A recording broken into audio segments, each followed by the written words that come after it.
Hi hello నమస్తే welcome to 100 TV. ప్రస్తుతం తిరుమల తిరుపతి దేవస్థానంలో మరొక వివాదానికి చోటు దక్కిందా అన్న తీరులోనే నిన్న జరిగినటువంటి ఒక సందర్భం. అయితే దానికి సంబంధించి ఆ తొక్కిసలాట్లో జరిగినటువంటి సందర్భాలు, ఆ సందర్భాన్ని జరగడానికి అనుకూలించినటువంటి పరిస్థితులు, దానికి సంబంధించి మనతో మాట్లాడడానికి సినీ journalist, spiritual mentor Jagdev sir ఉన్నారు. సార్తో మాట్లాడతాం.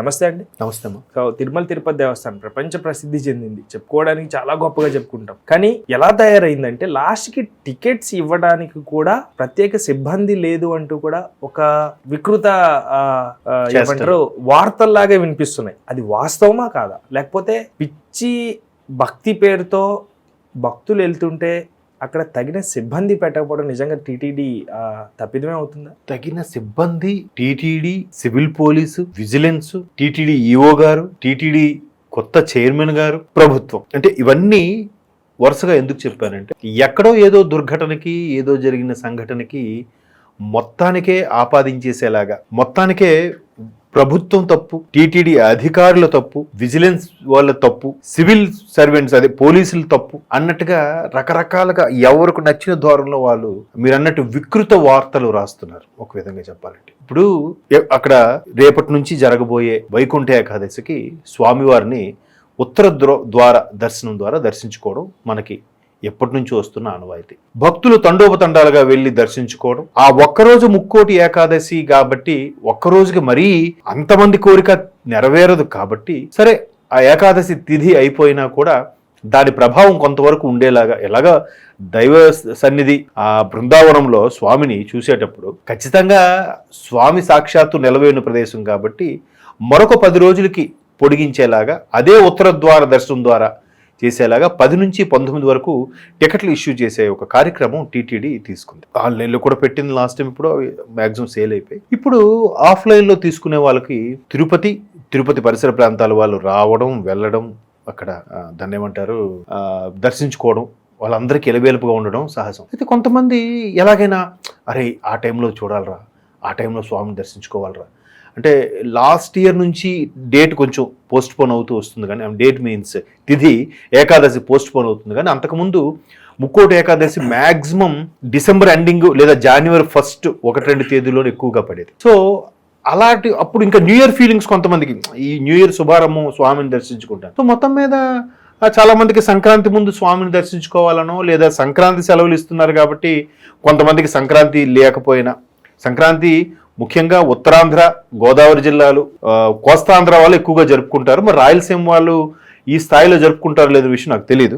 సో అటువంటి వాళ్ళకి సెలవులు కన్సిడర్ అవుతున్నాయి కాబట్టి దూర ప్రాంతాల నుంచి వచ్చే వాళ్ళు స్వామిని దర్శించుకోవాలనుకోవడం సహజం. అయితే మొత్తం ఒకేసారి గుంపులుగా రావడం వల్ల నిన్న ఏదైతే వార్తల్లో వచ్చిందో విజిలెన్స్ వాళ్ళు సరిగ్గా పట్టించుకోవట్లేదు, లేదంటే విజిలెన్స్ వాళ్ళకి ఆ మాత్రం ఇన్ఫర్మేషన్ ఉండదా, లేదంటే పోలీసులు సరిగ్గా చూసుకోరా, టీటీడీ ఎవరైతే ఉన్న అధికారులు, పర్యవేక్షణ అధికారులు లేదా అడ్మినిస్ట్రేషన్ బ్లాక్ వాళ్ళు సరైన సదుపాయాలు కల్పించవచ్చు కదా, లేకపోతే ఇలా జరిగేది కాదని పుసుక్కుని అనేస్తాం మనం. ఏంటి లైవ్లో 4 గోడల మధ్యన కూర్చొని టీవీలో చూస్తూ మాట్లాడేస్తాం. కానీ అది కరెక్ట్ కాదు, గ్రౌండ్ లెవెల్కి వెళ్తే తెలుస్తాయి. నిన్న ఏదైతే తొక్కిసలాట జరిగిందో దాని మొత్తం వ్యూ చూస్తే కనుక ఎక్కడి నుంచి ఆ క్యూ లైన్లు మెయిన్ విష్ణువాసం, శ్రీనివాసం, గోవిందరాజులది, కపిల తీర్థం ఏవేవో ఒక 3-4 స్పాట్లలో ఇస్తారు. ఈసారి పొడిగించారు. ఆల్మోస్ట్ ఒక 30 కేంద్రాలు, ఎన్నో నెంబర్ సరిగ్గా గుర్తులేదు, అన్ని కేంద్రాల్లో ఇవ్వడానికి డిసైడ్ అయింది టీటీడీ బోర్డు. అయితే అన్ని దగ్గరలో కూడా అట్లాగే ఉంది. అంటే ఒక్కొక్క సెంటర్లో ఒక 1000-800 టికెట్లు ఇచ్చేలాగా ప్లాన్ చేసుకుంటారు రోజుకి. సో మొత్తం మీద ఈ 10 రోజులకు సంబంధించి అంటే ఎన్ని అయినట్టు 8000 టికెట్లు అయినట్టేగా ఒక్కొక్క సెంటర్కి సంబంధించి. అలాగ ప్లాన్ చేసుకుని మొత్తానికి ఇచ్చే నేపథ్యంలో ప్లాన్ చేసుకున్నారు. వీళ్ళు కూడా ఎంత బారికేడ్లు పెట్టి అన్ని ప్లాన్ చేశారు. కాకపోతే జనాలు ఎలా అయిపోతారంటే, మరి ఇప్పుడే చూడండి, ఒక సినిమా గురించి అనుకోండి, గేట్లు తీసే వరకు కాముగా ఉంటారు, గేట్లు తీసేసరికి ఒక్కొక్కడు భుజాల మీద కూడా ఎక్కిపోయి వెళ్ళిపోతూ ఉంటారు. నాకు అది అనుభవం అయింది. ఒకసారి నేను చదువుకున్న రోజుల్లో చిరంజీవి గారి సినిమాకి ఏదో ఇలాగే వెళ్తే నేను థర్డ్ పర్సన్ అండి, బుకింగ్ అంతవరకు నా వెనక చాలా మంది, అబ్బా వెనక ఒక 200 మంది ఉన్నారా, థర్డ్ పర్సన్ని నేను నాకు ఈజీగా దొరికేస్తుంది అనుకున్నాను. ఆడు బుకింగ్ కూడా పట్టుకుని టికెట్లు లోపలికి వెళ్తాడండి. ఇప్పుడంటే ఆన్లైన్ ఎక్కువైపోయి అది అట్లా వెళ్ళడం చూసి ఇది ఎప్పుడైతే ఇలా ఎత్తాడో ఆ బుకింగ్ది, ఇంక నేను చూసేసరికి 20వ ప్లేస్లో ఉన్నానండి. అంత వెనక్కి ఎలా వెళ్ళిపోయి నాకే తెలియదు. అంటే తొక్కేసి తోసేసి నానా రఫస్ చేసేసి గ్రిల్స్ లాగా ఉంటాయి కదా, వాటి మీద ఎక్కేసి వచ్చేస్తూ ఉంటారు ఒక పిచ్చితో, ఒక వ్యామోహంతో. సో ఇక్కడ దర్శనం టికెట్లకు కూడా మేబీ అలాంటి తొక్కిసలాట జరిగి ఉండొచ్చు. కానీ వాస్తవానికి ఏం జరిగిందంటే క్యూ లైన్లో కొద్ది గంటల సేపు, కపుల్ ఆఫ్ అవర్స్ వేచి ఉండడం.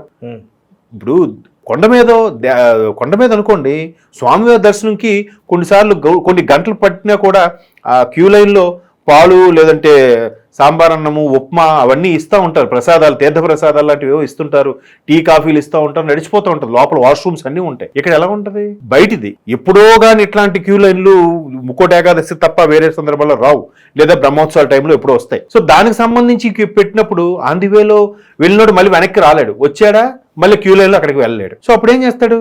తిండి తిప్పలేక నీరసం వచ్చి పడిపోయారు. వాస్తవానికి ఒక మిత్రుడు చెప్పిన సమాచారం ప్రకారం, అఫ్ కోర్స్ అది న్యూస్లో కూడా వచ్చింది, మొన్న జరిగిన వెంటనే నేను అక్కడ తెలిసిన మిత్రుడికి ఒకటి ఫోన్ చేస్తే వాళ్ళు చెప్పింది ఏంటంటే, అక్కడ ఎవరైతే కళ్ళు తిరిగి పడిపోయారో తిండి తిప్పలేక, లేదంటే ఇప్పుడు షుగర్ పేషెంట్స్ ఉంటారు, టైం భోజనం చేయాలి, టాబ్లెట్ వేసుకోవాలి, అటువంటి వాళ్ళు ఫెయింట్ అయిపోయి పడిపోతే అక్కడ ఉన్న అధికారులు లేదంటే పోలీస్ సిబ్బంది వాళ్ళు లేకండి ఆవిడ గాలి అడేటది కొంచెం తప్పుకొని బయటికి తీసుకెళ్దాం, బయటికి తీసుకెళ్దాము లేదా ఫస్ట్ ఎయిడ్ చేద్దామని ముందుకి తీసుకెళ్తున్న నేపథ్యంలో అప్పుడు గేట్ తీశారంట. వాస్తవానికి టికెట్లు ఇవ్వడానికి గేట్ తీయలేదు, ఆవిడ బయటికి తీసుకెళ్ళడానికి గేట్ తీశారు.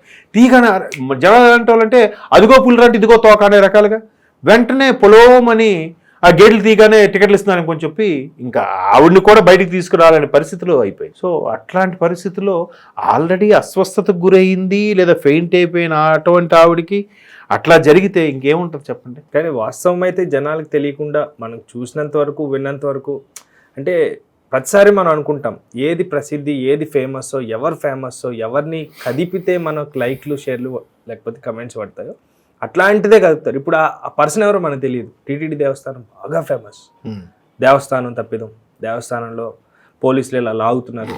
కొంతవరకు 4-5 ఉంటే ఎవరు అసలు తోయాల్సిన అవసరం లేదు, లాగాల్సిన అవసరం లేదు, సాదాసీదాగా నడుచుకుంటూ పోతారు. కానీ నేను విషయంలో వీడియోలు కూడా ఒక స్వామీజీని పోలీసు దురుసుగా లాక్కుంటూ వచ్చాడు. మేబీ మీరు ఇప్పుడు చెప్పిన కోణంలో చూస్తే ప్రతిదీ కూడా నాకు ఇప్పుడు కరెక్ట్ అనిపిస్తుంది నేను చూసినంత వరకు. ఇప్పుడు ఈ వార్త తెలియనంత వరకు కూడా చాలా మంది ఏమన్నారంటే, ఆల్రెడీ విపక్షంలో ఉన్న వాళ్ళు ప్రతి ఒక్కరు కూడా ఒకడంటాడు టీటీడీ ఈఓ శ్యామలరావు గారు ఆయన రిజైన్ చేయాలంటాడు, ఇంకోటి అంటాడు మన నాయుడు గారు, బిఆర్ నాయుడు గారు చైర్మన్ గారు ఆయన ఛానల్ ద్వారా మొదటికి క్షమాపణలు చెప్పాలి, ఇంకొకటి అంటాడు ముఖ్యమంత్రి సాక్షాత్ చంద్రబాబు వచ్చి క్షమాపణలు చెప్పాలి. అంటే ఇంక వీళ్ళు కాసేపు ఉంటే ఆ దేవదేవుడు ఏడుకొండల వాడు కూడా వచ్చి క్షమాపణ చెప్పాలంటారేమో వీళ్ళు. అంటే ప్రతిదీ రాజకీయం చేసేద్దాం. అక్కడ చాలామంది అసూలు బాసారు, సుమారు 6 ప్రాణాలు పోయాయి, వాళ్ళ కుటుంబం ఎంత శోకసందర్భం ఉంటుంది, ఆ కుటుంబానికి ఆ వ్యక్తి ఎంత అవసరం, ఆ కుటుంబంలో ఆ వ్యక్తి లేకపోతే వాళ్ళు ఆరోగ్యపరంగా, ఆనందంగా కానీ, ఫైనాన్షియల్ కానీ ఎంత దిగజారిపోతారా అనే ఒక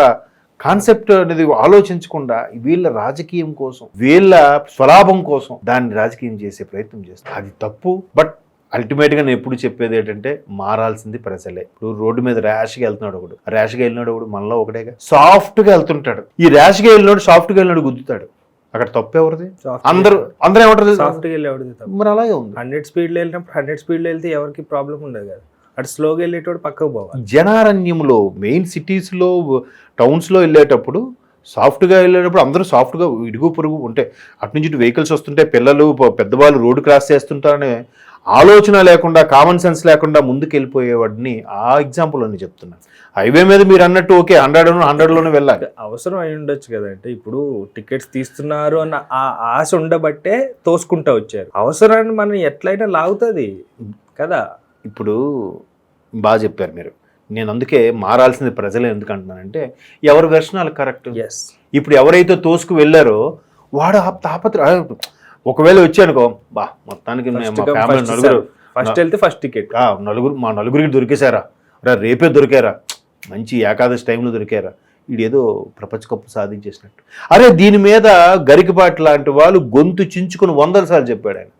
ఒరే బాబు మీరు పుష్కరాలకు వెళ్ళినా, ఉత్తర ద్వార దర్శనంకి వెళ్ళినా, మరొకటికి వెళ్ళినా ఈ తోపులాట్లు ఇవి కాదు రాజా, మనసు ప్రశాంతంగా ఉంచుకొని వెళ్ళండి. అక్కడికి వెళ్ళినా కూడా ఈ డబ్బులు, వ్యవహారము, ఫోన్లు ఇవి కాదు కదా. అంటే ఎన్నిసార్లు చెప్పాలి?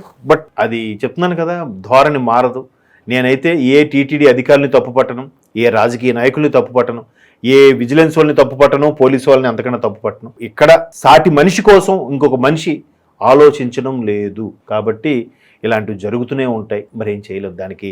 అంటే దానికి సొల్యూషన్ ఏం లేదు. ఇది మారుతుందా అంటే సీతారామ శాస్త్రి గారు అన్నట్టు నిగ్గదీసి అడుగు ఈ సిగ్గులేని జనాన్ని, అంతే, అదొకటే చెప్పగలను. Thank you so much sir. Thanks. Thank you viewers. Bye.